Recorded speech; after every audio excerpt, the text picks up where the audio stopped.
பிதாவினிடத்தில் வர முடியாது அப்படின்னு சொல்லிட்டேன். அப்போ இந்த ஒரு வசனத்திலே முழு சத்தியம் அடைகிட்டு அவர் தான் வழி. இயேசு கிறிஸ்து தான் நம்ம பரலோகத்துக்கு போறதுக்கு, நம்ம தேவனிடத்துல போறதுக்கான ஒரே வழி. அவர் தான் சத்தியம், அவர் தான் ஜீவன். அடுத்தால அவர் மனிதனை விடுவிப்பதற்காக பிறந்தார். முதல்ல டு ரிவீல் காட், அடுத்து டு ரிடீம் மேன், மனிதனை விடுவிப்பதற்காக. ஐயா கூட சொன்னாங்க, அவர் ஒரு ரட்சகராக அவர் இங்கே பிறந்தார். அதனால்தான் யோசேப்பு சொல்லும் போது ஒரு கன்னிகை எப்போதையாக பிறப்பால் அவர் இந்த உலக மக்களுடைய பாவங்களை மீட்டு ரட்சிப்பார்னு சொன்னாங்க.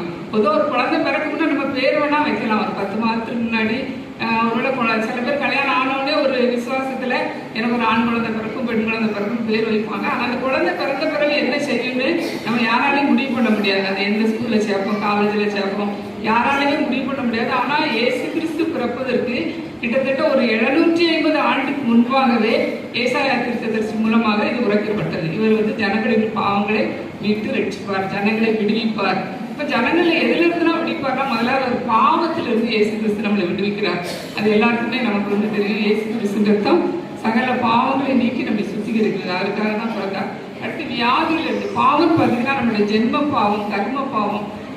சில குடும்பங்கள்லாம் பார்த்தீங்கன்னா அப்படியே அந்த பாவங்கள் சந்ததியா சில வியாதிகள், சில சரீர குறைபாடுகள் வந்துகிட்டே இருக்கும். ஆனால் இயேசு கிறிஸ்து நமக்காக மறித்ததுனால பாருங்க, அந்த சாபங்கள் எல்லாம் அப்படியே கட்டாயிருச்சு. அதனாலதான் யாத்திராமத்தில் ஒரு வசனம் இருக்கும், பிதாக்களுடைய அக்கிரமங்களை பிள்ளைகளிடத்திலும் பிள்ளைகளோட பிள்ளைகளிடத்திலும் 3ஆம் 4ஆம் தலைமுறை மட்டும் விசாரிப்பு.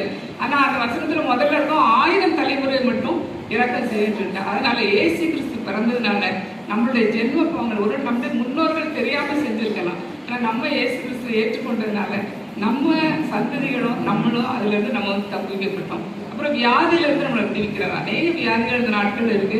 அதனால ஆண்டவர் அந்த நாட்கள்ல நீ வியாதி நீங்கி சுகமா இருக்கணும்னு தான் நம்மளுடைய தேவன் விரும்புறாரு. ஏன்னா சிலுவைகளில் நம்மளுடைய நோய்களை எல்லாம் அவர் சுமந்துட்டாரு.